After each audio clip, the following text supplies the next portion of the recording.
From the new Channel 5 network, this is Inside Politics. Hello, everyone. I'm News Channel 5's political analyst, Pat Nolan. Welcome to Inside Politics. Super Tuesday and the presidential preference primary here in Tennessee on March 1st is just days away now. For once, our state seems to have some actual relevance to both parties and how they're going to pick their nominee.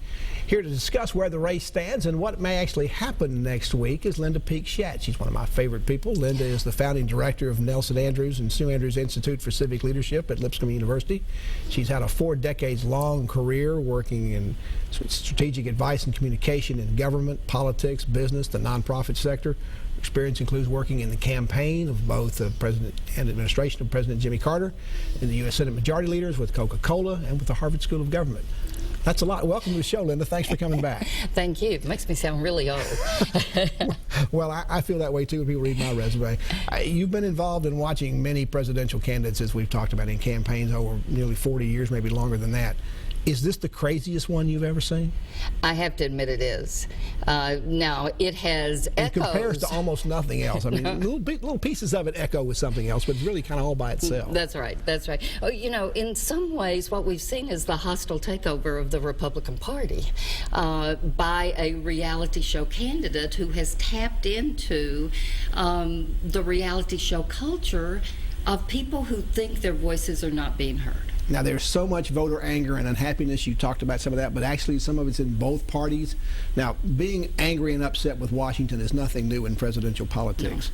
No. In fact, I would say the election of your former boss, Jimmy Carter, was one of the first ones in modern times where that actually happened. He was the original outsider, at least in modern politics, to try to take over the White House. Well, that's right. And he ran as an outsider. He ran as someone who wanted to make the government as good as the American people because they were angry and distrustful after Watergate and after President Ford had pardoned Nixon. And so he could tap into that anger. There was another first in that campaign, too, and that is that the evangelical vote first began to flex its muscle. And I remember reporters having to go look up what being born again meant when Jimmy Carter started talking about it. Now, the 2016 version of being anti-Washington is different from 1976, and the American people have changed. We're probably a lot more cynical, a lot less naive as an electorate than we used to be. Well, when politicians say, "I won't lie to you," they don't believe it anymore. That's right. Jimmy Carter promised not to lie, didn't lie, and we saw where not lying got him because, as I like to point out, he was the last unspun president. Now, in this electorate, everybody expects candidates to lie, but sometimes it turns on them, and I think Trump calling Cruz a liar has begun to resonate. Now, those that go to Washington over the last several years get there and find out that change is hard, and Washington change is harder than even that. So aren't they setting themselves up for failure, whether you're Donald Trump in the Republican Party or Bernie Sanders in the Democratic Party? Oh, you are. And in both cases there, the American people don't seem to care. The voters don't seem to care that the specifics are not there, because the message that we need on Bernie Sanders' side a revolution, and on Trump's side we need to make America great again, is resonating with voters because it gets to this idea of the fair share. The millennials and others who are really following Sanders don't think they've gotten their fair share because of Wall Street and the top 1%, and the people following Trump, at least if we can believe the exit polls, actually, believe that the country would be a better place if, as Trump says, we take our country back again from people who are not like us, immigrants, Muslims, the people he's saying he will keep out or kick out. Now, on the Republican side, Donald Trump is now considered the clear frontrunner, but yet he has well less than 100 delegates committed to him. The rest of them have less than 20, and some much less than that. He did very well in Nevada. In fact, he seems to be growing in strength as we go to each primary and each caucus, but he's still well behind what he needs, the 1,237 delegates to win the GOP nomination. So are the media and observers like you and I jumping the gun to say that he's going to be nominated? Before the last debate, I would have said yes, maybe jumping the gun. The window is closing. on whether or not Trump can be stopped.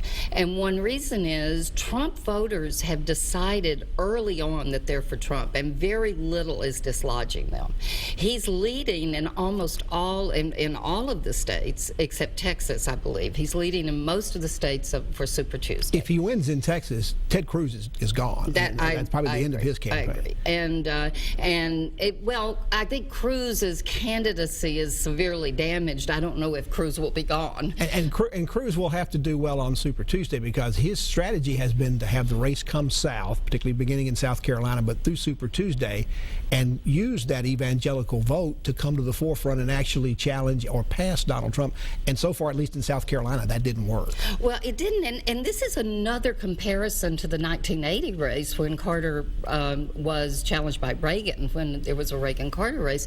And that is, Carter had the evangelical vote, just as Cruz is counting on the evangelical vote. But in 1980, the evangelicals moved to someone that if you were an evangelical president, you wondered how in the world they were going to a governor who was divorced, who didn't go to church, but the evangelicals moved to Reagan. And that's what's happening with Cruz. He's losing evangelicals to Trump.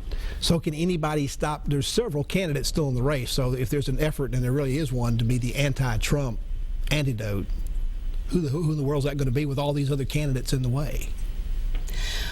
Well, in the last debate, I think two people showed that they wanted to show they could take on Trump, and that's obviously Rubio and Cruz. I don't think they did themselves that much good, or the party that much good, except that they showed they could take him on. But again, I think it may be too little too late. If there is somebody who can take him on, I mean, there are people I know here Republicans here in Tennessee who are not going to vote for who they think could be the best president, but are going to vote for who they think can stop Trump. There is a feeling that maybe Rubio can do that. I don't think Cruz can do it.